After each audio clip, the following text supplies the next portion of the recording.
ध्यान दो बेटा, हम लोग चैप्टर नंबर 10 पढ़ रहे थे और 10 को हम लोग छोटे छोटे भागों में बांट कर पढ़ रहे थे ताकि बढ़िया समझ में आए। 2 पार्ट हो गए थे। पहले पार्ट में आपने क्या पढ़ा, हाइगेंस का तरंग सिद्धांत, बात समझ में आ रही है, यानी कह सकते हो प्रकाश के तरंग प्रकृति आपने पढ़ा। दूसरे पार्ट में आपने व्यतिकरण पढ़ा। अब तीसरे पार्ट में आप विवर्तन पढ़ लो और ध्यान देना है छोटे छोटे पार्ट हैं।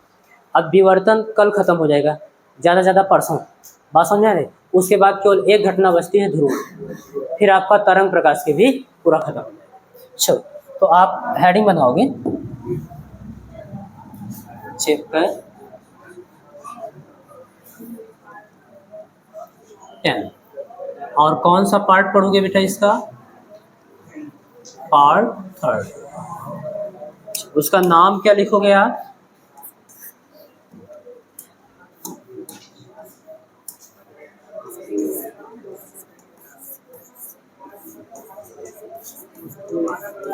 डिफ्रैक्शन मीन्स विवर्तन।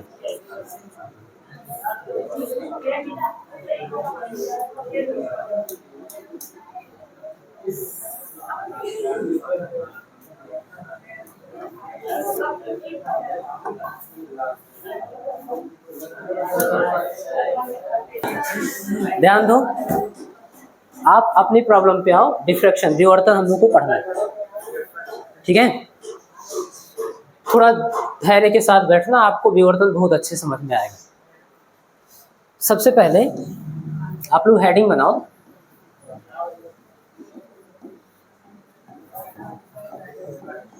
डिफ्रैक्शन मीन्स विवर्तन। बेटा ये एक प्रकाश की घटना ही है जिसको आप पढ़ने जा रहे हो प्रकाशिकी में।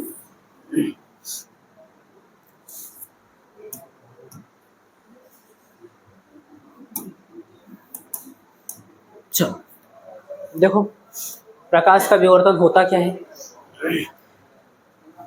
इसको समझने के लिए थोड़ा हम एक फिगर बनाते हैं और उसका एनालिसिस करते हैं हम लोग, फिर अभी आपको समझ में आ जाएगा कि विवर्तन होता क्या है।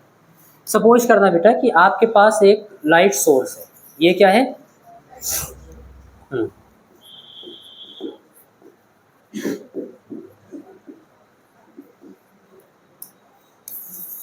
ये एक लाइट सोर्स है, ओके, ये ठीक है। और इससे कुछ दूरी पर आपने एक पर्दा रखा है, एक स्क्रीन,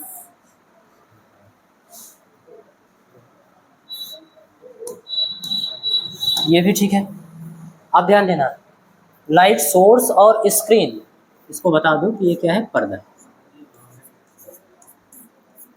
इन दोनों के बीच में हम एक छोटा सा अवरोध रखेंगे यहाँ पर, बात समझ में आ रही है। कैसा होगा, अपारदर्शी होगा, यानी प्रकाश उसके पार नहीं जा सकता। चलो एक अवरोध आप रख दीजिए यहाँ पर, छोटा सा,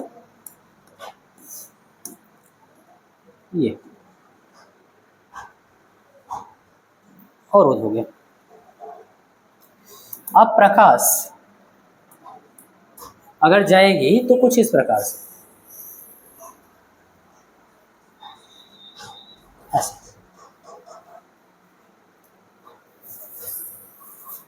इस प्रकार से,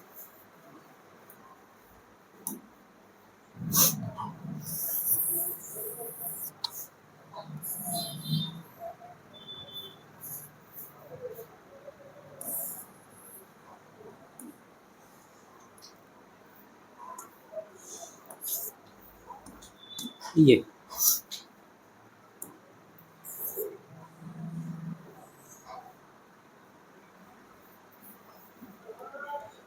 और ऐसे भी,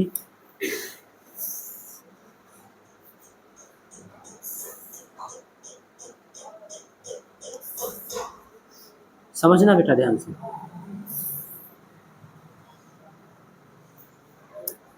ऐसे प्रकाश किरणें जाएंगी, ये लेकिन इस अवरोध को पार करके नहीं जाएंगी, ये बात समझ में आ रही। अवरोध के इधर से जाएंगी, अवरोध के उधर से प्रकाश किरणें जाएंगी, अवरोध को पार करके नहीं जा पाएंगी। क्यों, क्योंकि आप बताओगे ये जो अवरोध है बेटा आपका,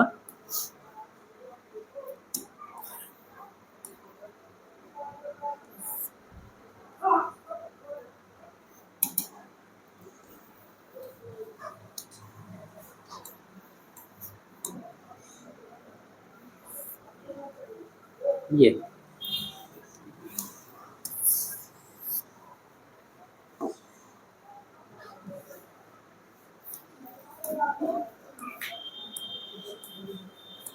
लिखोगे अपारदर्शी।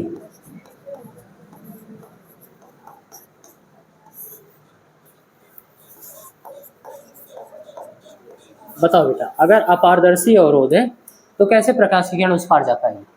नहीं जा पाएगी। ठीक है, इसको आप बता देना कि ये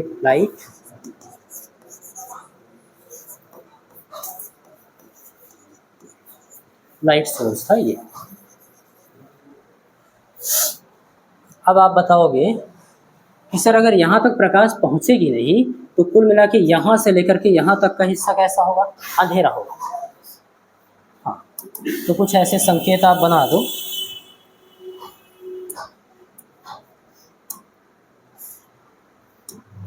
चलो यही समझ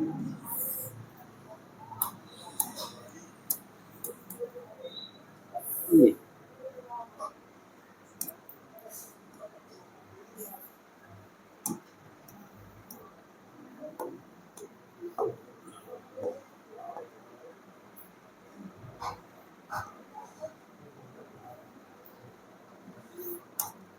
बात समझ में आ रही? यहाँ से यहाँ तक ऐसे छाया बनेगा। आप बता दोगे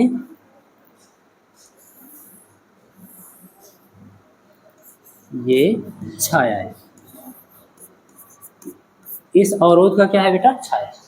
और इसके उस पार बताओगे प्रकाश होगा, और इधर भी क्या होगा बेटा? प्रकाश। चलो यहाँ तक बात समझ में आ रही? कोई डाउट तो नहीं है? अभी आप ऐसे समझो केवल, अभी मैं मतलब बताऊंगा कि क्यों बता रहे थे ये सारी चीज़। एक फिगर इसी टाइप से और ले सकते हो आप। हाँ बेटा, ध्यान देना कुछ इस तरीके से।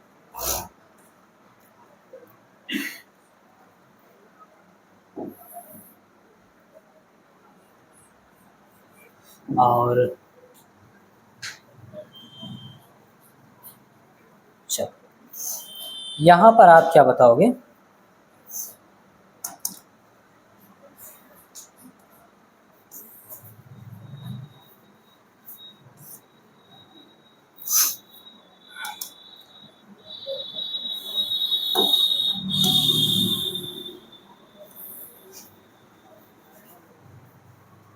एक पर्दा होगा सपोज करना, एक और यहाँ पे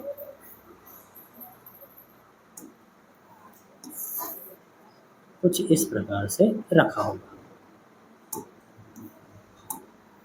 जरूरी थोड़े है कि स्रोत और पर्दे के बीच में अवरोध रखा जाए, एक छिद्र भी हो सकता है। बात समझ में आ रही है? अब ये छिद्र है एक, और अब यहाँ से देखना प्रकाश वहां पर कैसे पहुंचती है। आप बताओगे कुछ इस प्रकार से, ये प्रकाश स्रोत होगा, ऐसे प्रकाश जाएगा। हो सकता है ऐसे भी जाए।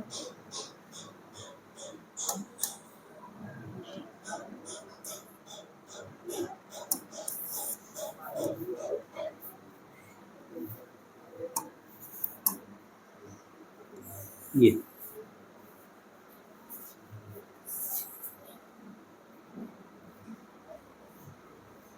ठीक है बेटा।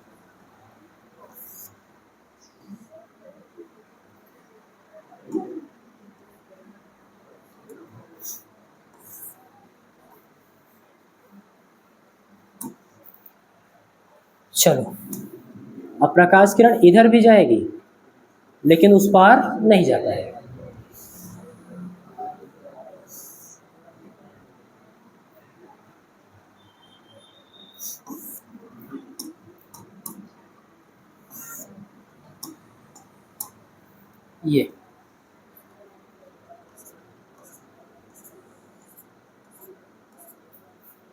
ये क्या है तो आप बताओगे लाइट सोर्स। या तो बात समझ आ गई। ये क्या है बेटा तो आप बताओगे कि ये जो है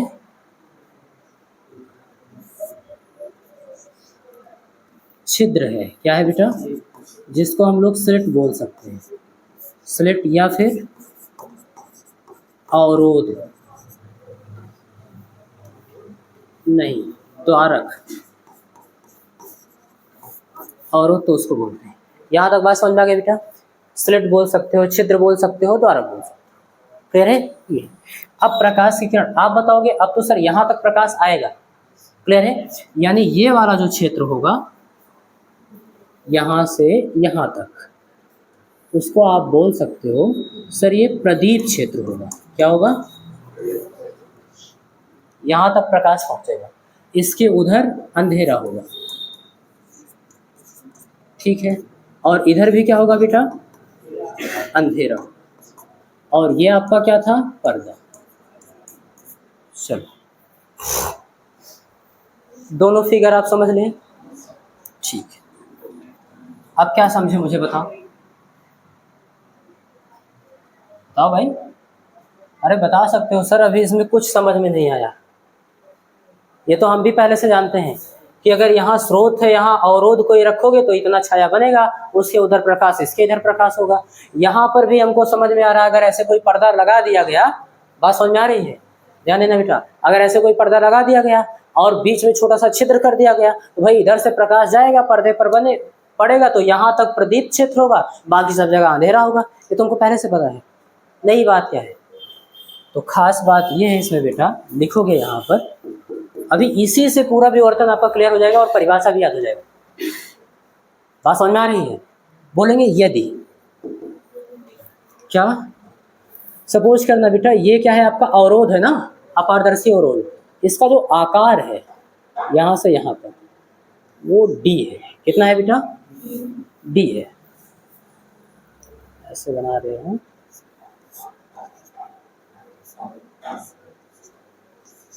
डी। या फिर ये जो छिद्र है बेटा यहाँ से यहाँ तक, उसका आकार कितना है? डी। तो ध्यान देना बेटा, यहाँ पर लिखेंगे यदि डी जो हो अप्रॉक्सीमेट लेमडा के बराबर हो। किसके बराबर बेटा? और बताओगे लेमडा है क्या? तो आप बताओगे प्रकाश का तरंग दैर्घ्य। क्या है बेटा? प्रकाश का या प्रकाश की तरंग दैर्घ्य।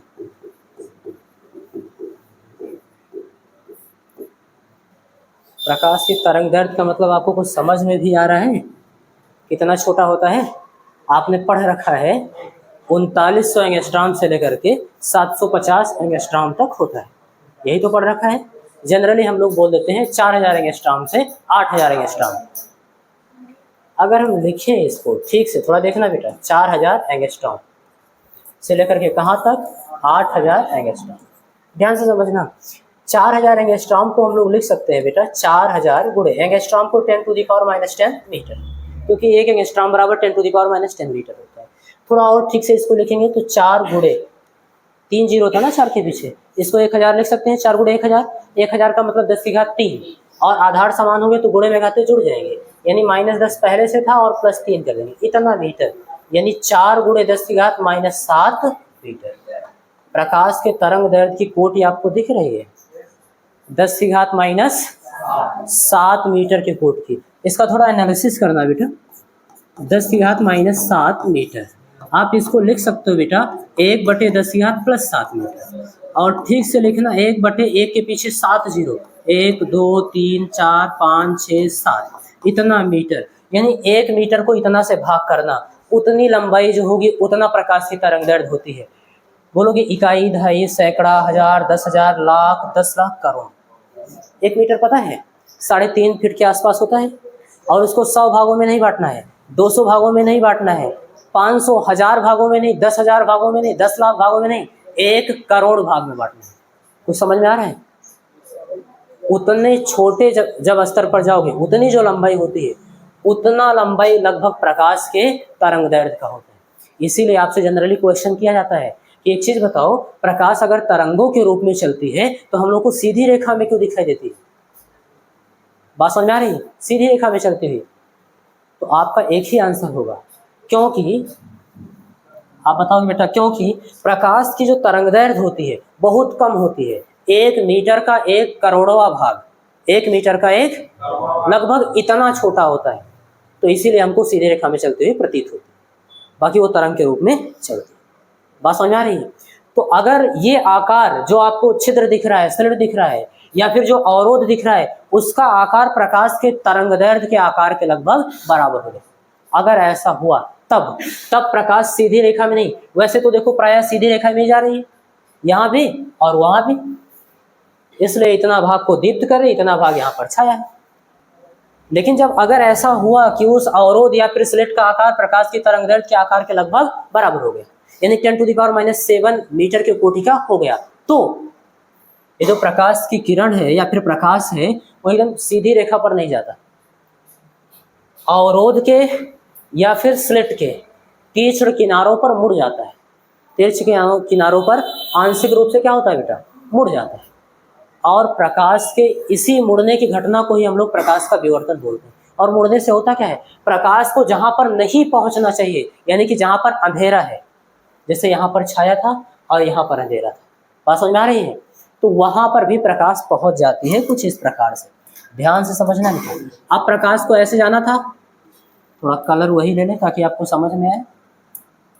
ये प्रकाश यहाँ से ऐसे सीधी रेखा पर जा रही थी ना, लेकिन अगर ये आकार बहुत छोटा हुआ अवरोध का, तो प्रकाश यहीं किनारों पर ऐसे मुड़ जाएगी। बताओ बात समझ में आ रही? ऐसे यहाँ भी प्रकाश क्या होगी, ऐसे सीधी जा रही थी और अब ऐसे मुड़ जाएगी, और मुड़ने से होगा क्या बेटा, प्रकाश को जहाँ पर नहीं पहुँचना चाहिए था, यानी जहाँ अंधेरा था, वहाँ भी प्रकाश पहुँच जाएगा।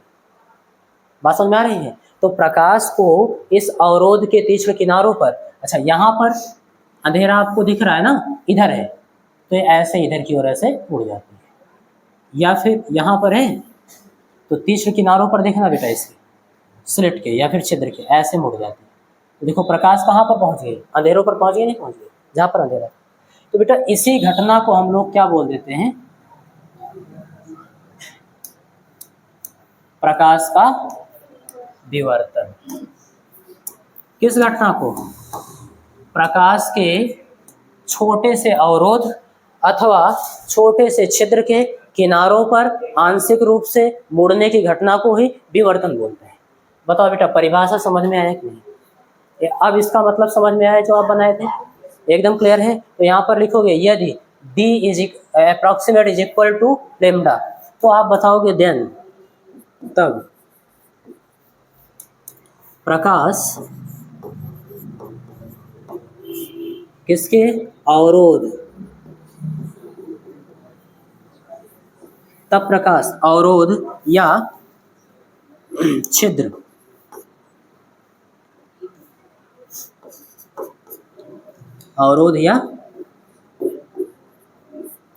छिद्र के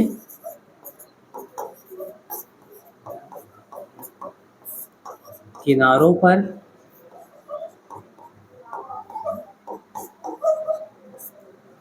आंशिक रूप से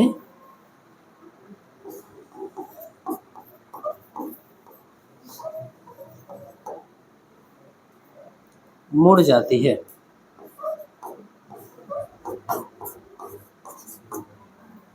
बताओ बेटा ये बात समझ में आ रही है? इसी घटना को हम लोग क्या बोलते हैं, विवर्तन। इसी घटना को क्या बोलते हैं, विवर्तन। तो लिख दें कि परिभाषा लिखोगे अलग से, यही होगा बेटा। आपको परिभाषा क्या लिखना होगा, जब प्रकाश स्रोत और पर्दे के बीच में, प्रकाश स्रोत, ये प्रकाश स्रोत है और ये क्या है, पर्दा है, तो जब प्रकाश स्रोत और पर्दे के बीच में अपारदर्शी अवरोध, सूक्ष्म अपारदर्शी अवरोध या फिर सूक्ष्म छिद्र रखा हो या फिर उपस्थित हो, तो जब प्रकाश अवरोध या फिर छिद्र से होकर गुजरता है तो उसके तीक्ष्ण किनारों पर आंशिक रूप से मुड़ जाता है। इस घटना को प्रकाश का विवर्तन कहते हैं। बात समझ में आ रही? ये हो गया। अच्छा शर्त क्या है, विवर्तन होने के लिए शर्त क्या है आवश्यक, तो बताओगे छिद्र या अवरोध का आकार प्रकाश की तरंगदैर्घ्य के आकार के बराबर होना चाहिए। तो ये बनाना, उसके बाद आप परिभाषा लिख सकते हो बेटा यहाँ पर।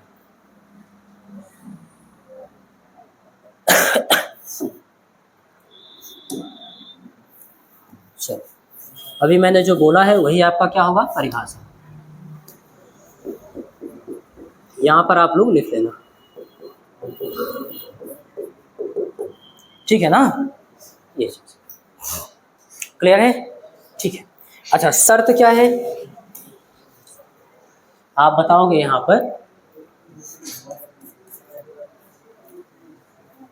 ऐसे एक एक पॉइंट लिखते चलो। विवर्तन के लिए शर्त, विवर्तन के लिए शर्त। तो क्या लिखेंगे हम लोग, लिखेंगे अवरोध या छिद्र का आकार प्रकाश के तरंगदैर्घ्य के आकार के कोटि का होना चाहिए। तो यहाँ पर लिखेंगे अवरोध या छिद्र का आकार प्रकाश की तरंग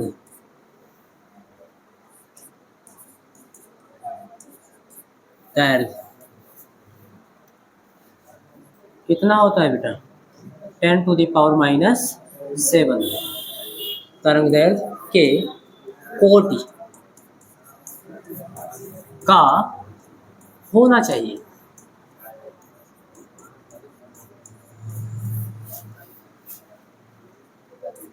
बताओ बेटा, ये बात समझ में आ रही? 10⁻⁷ मीटर के कोटि का होना चाहिए, तभी डिफ्रैक्शन होगा, यानी विवर्तन आपको प्राप्त होगा। प्रकाश की किरण क्या होगी, अवरोध या फिर छिद्र के तीसरे किनारों पर आंशिक रूप से मुड़ जाएगी। दूसरी बात यह है कि जो विवर्तन होता है बेटा, विवर्तन अनुदैर्ध्य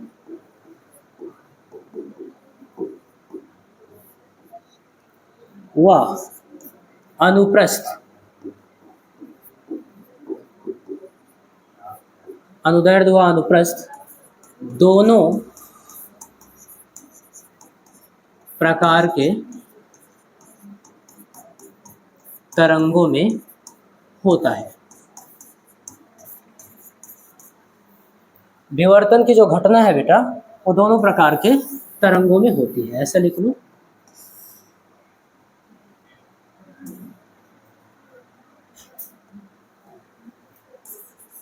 विवर्तन की घटना, विवर्तन की घटना अनुदैर्ध्य व अनुप्रस्थ दोनों प्रकार के तरंगों में होता है। तो अगर दोनों प्रकार के तरंगों में होता है तो विवर्तन अगर प्रकाश में होता है तो इससे यह स्पष्ट नहीं कह सकता कि प्रकाश के तरंग की प्रकृति क्या है, अनुदैर्ध्य है कि अनुप्रस्थ है, क्योंकि विवर्तन तो दोनों में होता है। ऐसे व्यतिकरण में भी दोनों में होता था।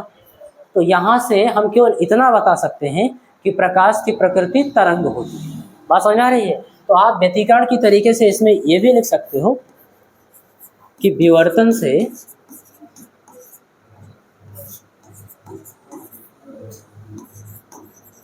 से प्रकाश के तरंग प्रकृति की पुष्टि होती है।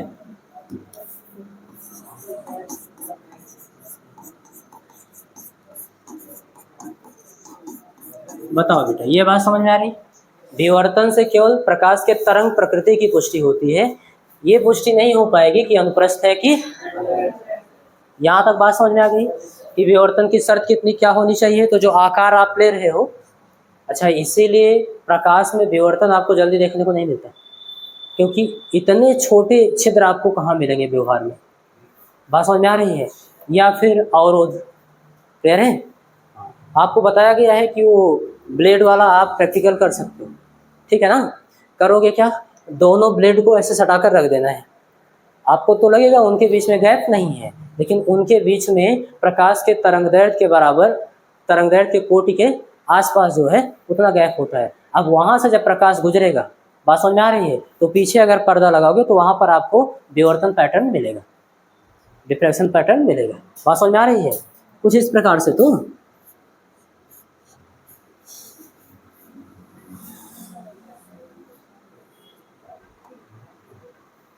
ये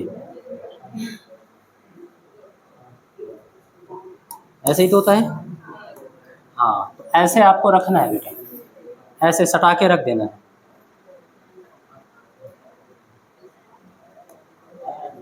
चलो ऐसे सटा के रख देना है किसी भी चीज़ में, ऐसे इसको, क्लियर है। और इसके पीछे क्या लगा देना है, एक पर्दा। पर्दे की जगह पे आप यही रख सकते हो अपनी, ठीक है ना।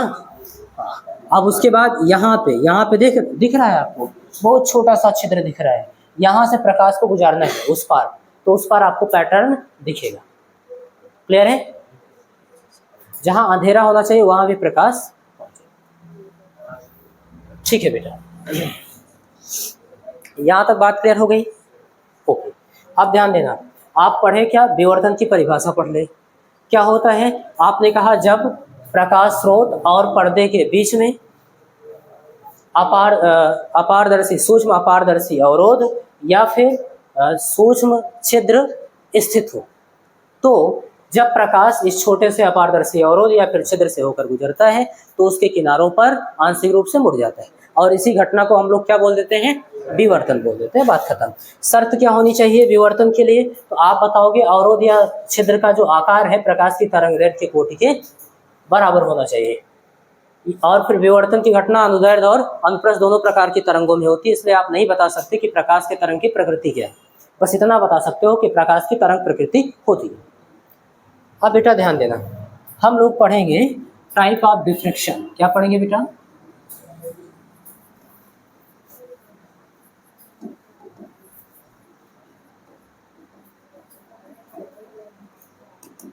टाइप ऑफ डिफ्रैक्शन मीन्स विवर्तन के प्रकार।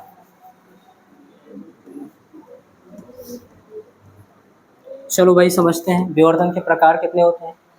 तो इसे दो प्रकार से बांटा गया है बेटा, यहाँ देखना कौन कौन से प्रकार। पहला आप बताओगे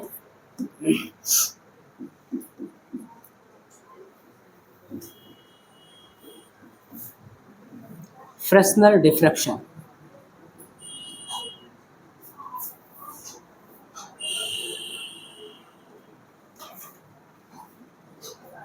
ये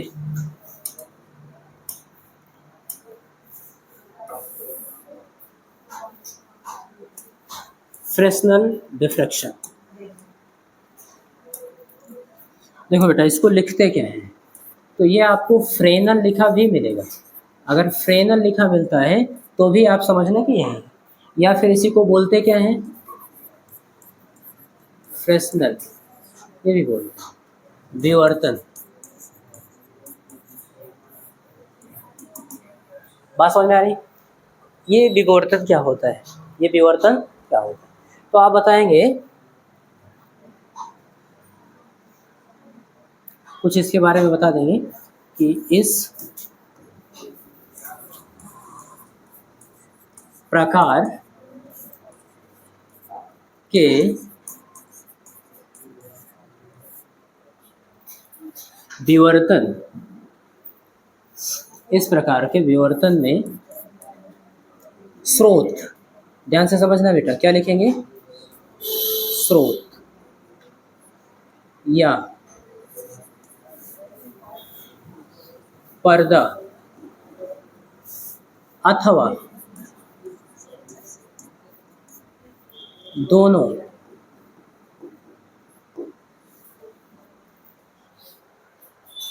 इस प्रकार के विवर्तन में स्रोत, जो प्रकाश स्रोत था उसकी बात हो रही है, तुम ठीक से बैठ जाओ। हाँ,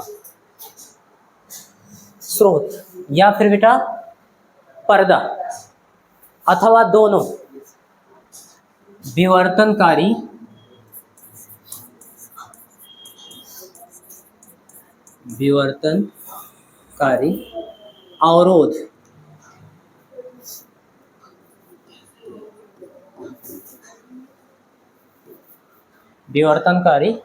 अवरोध या छिद्र से सीमित दूरी पर होते हैं।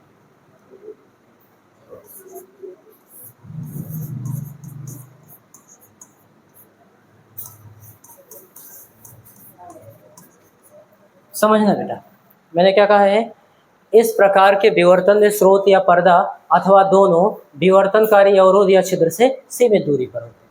अभी जो आपने ये बनाया है यहाँ पर समझना, ये आपका स्रोत हो गया, ये आपका पर्दा हो गया। तो चाहे स्रोत या फिर पर्दा या फिर दोनों, दोनों के दोनों, अवरोध या फिर छिद्र से, या अवरोध है या फिर छिद्र से, बात समझ में आ रही है, सीमित दूरी पर हो। कोई डाउट? अच्छा, एक चीज में आप क्या बताओगे, लिखोगे इस प्रकार के विवर्तन को प्राप्त करने के लिए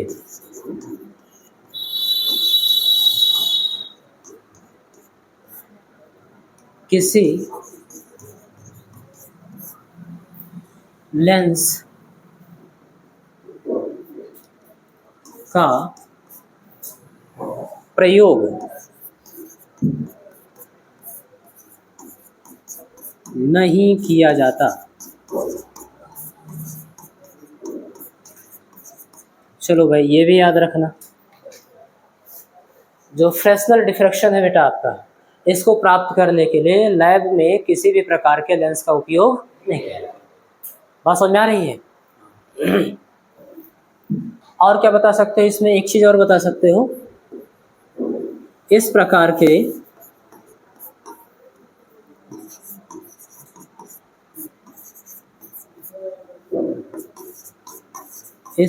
के विवर्तन में आपाती तरंगाग्र वो या तो बेटा गोलीय होगा, क्या होगा,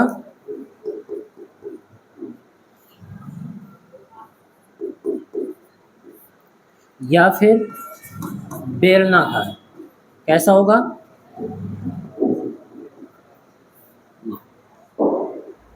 ये आपका था बेटा फ्रेस्नेल डिफ्रैक्शन। बताओ, इस प्रकार के विवर्तन में स्रोत या पर्दा अथवा दोनों विवर्तन अवरोध या छिद्र से सीमित दूरी पर होते हैं। दूसरी चीज, इसको प्राप्त करने के लिए, यानी इसके पैटर्न को प्राप्त करने के लिए लेबोरेटरी में किसी भी प्रकार के लेंस का उपयोग नहीं किया जाएगा। और आपाती तरंगाग्र कैसा होगा बेटा, या तो गोलीय होगा या फिर बेलनाकार। ये हो गया आपका फ्रेस्नेल डिफ्रैक्शन। मजे की बात यह है कि ये आपके सिलेबस में नहीं, इसको नहीं पढ़ा। बात समझ में आ रही है? फ्रेस्नेल डिफ्रैक्शन को आपको पढ़ना ही नहीं है। क्लियर? आपको दूसरे टाइप वाले को पढ़ना, उसको बोलते हैं फ्राउनहोफर, और उसका अध्ययन आसान है। इससे क्या है, उसका अध्ययन करना आसान। चलो, तो जिसको पढ़ना है उसकी ओर चलते हैं। आप लोग संकेत के लिए कुछ ऐसे बना लेना इस पर कि आपको नहीं पढ़ना। चलो भाई, दूसरा वाला समझते हैं क्या होता है।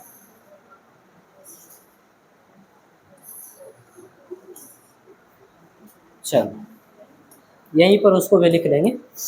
क्या?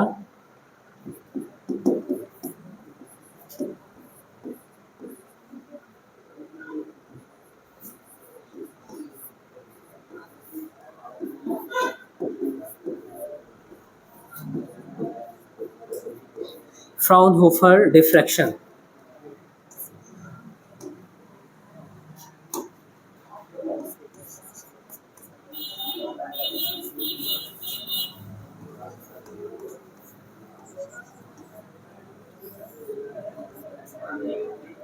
विवर्तन। चलो भाई, कोई दिक्कत हो तो बताओ बेटा। नहीं तो आप समझना फ्राउनहोफर विवर्तन क्या होता है, ये आपको पढ़ना है।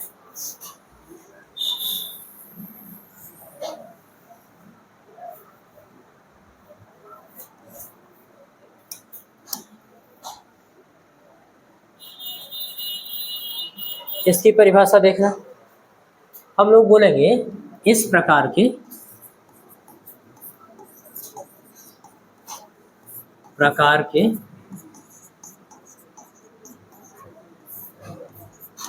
विवर्तन में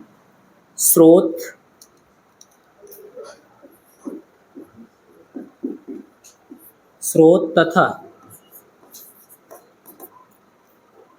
पर्दा विवर्तनकारी, इसको लिखने से ज़्यादा जरूरी है समझना। बात समझ में आ रही है? तो स्रोत तथा पर्दा विवर्तनकारी छिद्र या फिर अवरोध, जो भी लिखना चाहो, अवरोध या छिद्र से प्रभावी रूप से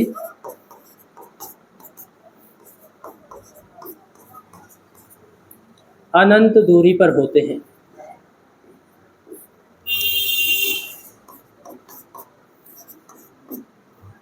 अनंत दूरी पर होते हैं।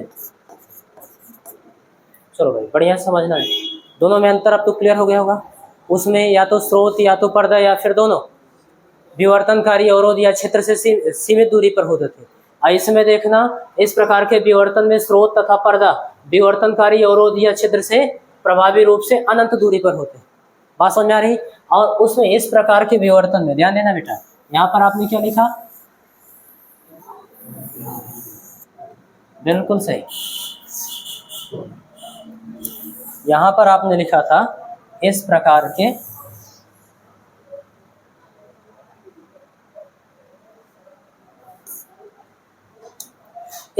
के विवर्तन को प्राप्त करने के लिए यहाँ पर आप लिखोगे दो लेंसों, किसका बेटा? दो लेंसों का प्रयोग किया जाता है।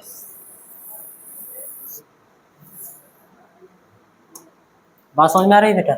इस प्रकार के विवर्तन को प्राप्त करने के लिए दो लेंसों का प्रयोग किया जाता है और जिसके फोकस तल पर, ये भी लिखोगे क्या?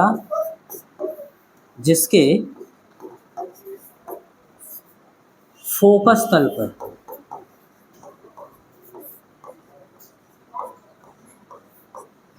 कहाँ पर बेटा? फोकस तल पर। किसको किसको? तो बताओगे स्रोत व पर्दे को, और फोकस तल पर नहीं, फोकस तल में स्रोत व पर्दे को रखते हैं। इसको मैं समझा रहा हूँ बेटा, यहाँ पर समझना जहाँ पे आपने फिगर बनाया है। चलो, ये आपका स्रोत हो गया, ये आपका पर्दा हो गया बेटा। इसके बीच में दो लेंस रखेंगे हम लोग। बात समझ में आ रही? पहले लेंस के फोकस तल में किसको रखेंगे? स्रोत को।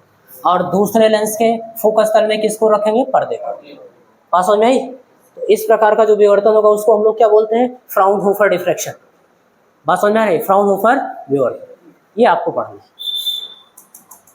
तो समझ में तो आ रहा है ना कि क्या चीज़ लिखा जा रहा है? ठीक है। और एक चीज़ यहाँ पे ये भी लिख लेना, तरंगाग्र कैसा होता है?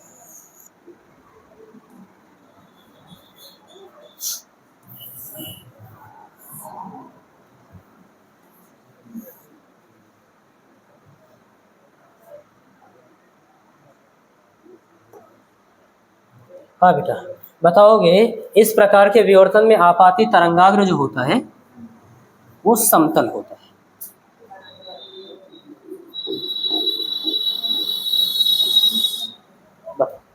यहाँ तक बातें समझ में आ गई? आपने विवर्तन पढ़ा, विवर्तन की शर्तें पढ़ा, और उसके बाद विवर्तन से संबंधित एक दो पॉइंट भी पढ़ा, और उसके बाद विवर्तन कितने प्रकार का होता है तो आप पढ़ चुके हो। फ्रेस्नेल डिफ्रैक्शन और फ्राउनहोफर डिफ्रैक्शन, यानी कि फ्रेस्नेल विवर्तन और फ्राउनहोफर विवर्तन। तो वो तो आपको पढ़ना ही नहीं है, यही वाला आपको पढ़ना है, ये आपके सिलेबस में। तो एकदम चीज़ें क्लियर हो तो मैं बंद करूँ क्लास, नहीं तो कोई डाउट हो तो आप पूछ सकते हो। कोई डाउट नहीं है? ठीक है।